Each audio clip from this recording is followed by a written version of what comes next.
میرے حضور کی تو کوئی بہن نہیں تھی، در یتیم ہے، لیکن جب حضرت حلیمہ سعدیہ کے ہاں حضور گئے تو وہاں حضور کی ایک رضائی بہن کا تذکرہ ملتا ہے جو حضور کو لوریاں دیتی تھی، نام شیمہ تھا۔ تو شام کے وقت جب خواتین کھانا پکانے میں مصروف ہونے لگتی تو بہنیں ویر اٹھا کر کے باہر لے جاتی۔ ہر بہن کا خیال یہ ہوتا کہ میرے ویر سے سونا زمانے میں کوئی نہیں۔ کہتے ہیں خوبصورتی دیکھنے والے کی آنکھ میں ہوتی ہے، جس کے ویر کا رنگ سونا ہوتا تو وہ کہتی رنگ نہیں تو کچھ بھی نہیں ہے، اور جس کے نقوش تیکھے ہوتے تو وہ کہتی کہ رنگ کا کیا ہے، حسن تو نقوش میں ہوتا ہے۔ جس کی آنکھیں خوبصورت ہوتی وہ کہتی میرے ویر کی جھیل جیسی آنکھیں تو دیکھو۔ اب یہی بنو سعد کے محلے میں ہوتا، بچیاں اپنے ویر اٹھا کے لے آتی، ایک کہتی میرے ویر ورگا کوئی نہیں، دوسری کہتی میرے ویر جیسا نہیں۔ اتنے میں حضرت شیمہ اپنا ویر محمد اٹھا کے لے آتے اور دور سے ہی کہتی نہیں میرا ویر بھی آ گیا ہے، تو سب کے سر جھک جاتے، کہتی نہیں نہیں نہیں نہیں شیمہ تیرے ویر کا مقابلہ تو نہیں نا، ہم تو آپس میں بات کر رہی ہیں۔ اور پھر جب کسی بہن کے ویر کو متفقہ طور پہ ساری کہہ دیں کہ تیرا ویر ہی سونا ہے تو پھر اس کا فخر تدیدنی ہو نا، پھر ان کا ذوق آسمان کو چھونے لگتا۔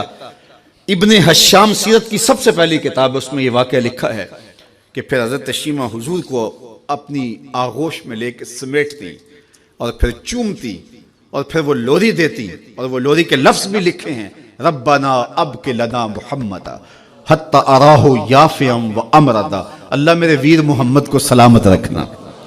آج یہ پالنے میں بچوں کا سردار ہے، کل وہ لمحے آئے جوانوں کا بھی سردار ہو۔ اور پھر جھوم جاتی اور کیا خوشی ان کی دیدنی ہوتی۔ اور پھر وہ منظر بھی آیا کہ حضور علیہ السلام مکے چلے گئے اور یہ جوان ہوئیں اور پھر ان کی شادی کسی قبیلے میں ہو گئی۔ آقا کریم نے اعلان نبوت کیا، 13 سال کا وقت کٹا اور پھر حضور مدینہ شریف چلے گئے۔ جب غزوات کا سلسلہ شروع ہوا تو جس قبیلے میں شیمہ کا نکاح ہوا تھا اس قبیلے میں مسلمانوں کے ساتھ ٹکراؤ ہوا تو اللہ نے مسلمانوں کو فتح عطا کر دی۔ تو اس قبیلے کے لوگ قیدی ہو کے حضور علیہ السلام کے غلاموں کے ہاتھوں گرفتار ہیں۔ تو یہ اپنے قیدیوں کو چھڑانے کے لیے قبیلے کے سردار ایک ایک گھر سے فدیے کے لیے رقم جمع کر رہے ہیں۔ چلتے چلتے شیمہ کے گھر بھی پہنچے جو کہ ایک عمر کا حصہ گزار چکی تھی، اور جا کے کہا کہ اتنا حصہ آپ کا بھی آتا ہے۔ کہا کس لیے؟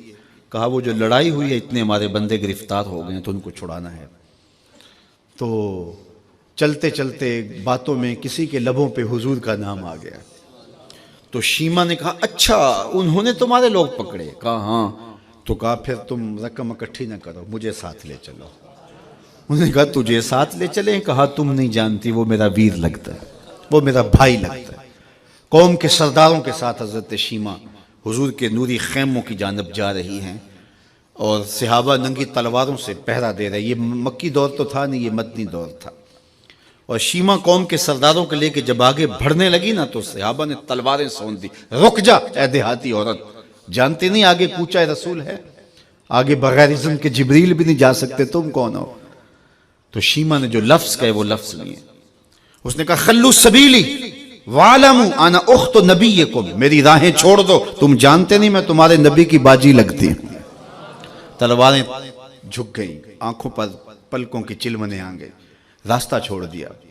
حضور کے خیمہ نوری میں داخل ہوئی تو حضور نے دیکھا، پہچان لیا، اٹھ کے کھڑے ہو گئے۔ فرمایا بہن کیسے آنا ہوا؟ آپ کے لوگوں نے ہمارے کچھ بندے پکڑے ہیں، چھڑانے آئی ہیں۔ تو فرمایا بہن تو نے زحمت گوارا کیوں کی؟ تو پیغام بھیج دیتی میں یوں ہی چھوڑ دیتا، لیکن تم آ گئی ہو، اچھا ہوا ملاقات ہوئی۔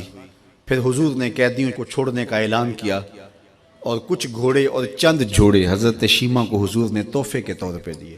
ویروں کے دروازے پر بہنیں آئیں تو ویر خالی تو موڑا نہیں کرتے، تو حضور نے بہت کچھ عطا کیا اور پھر رخصت کرنے خیمے سے باہر آئے تو صحابہ کی جماعت منتظر تھی۔ فرمایا صحابہ جب میں قیدی چھوڑا کرتا ہوں میری عادت تمہیں معلوم ہے کہ میں پہلے تم سے مشاورت کیا کرتا ہوں، آج ایسا موقع آیا کہ میں تم سے مشاورت بھی نہیں کی اور قیدی بھی چھوڑ دیے۔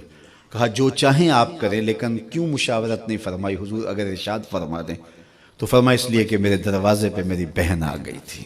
کوئی لاؤ تو صحیح زمانے میں ایسا، کوئی لاؤ تو صحیح زمانے میں یہ جمال اور یہ حسن اور یہ کمال رکھنے والا، تو پھر کیوں نہ ہم اپنی ساری زندگی اس آقا کے نام لگاتے ہیں۔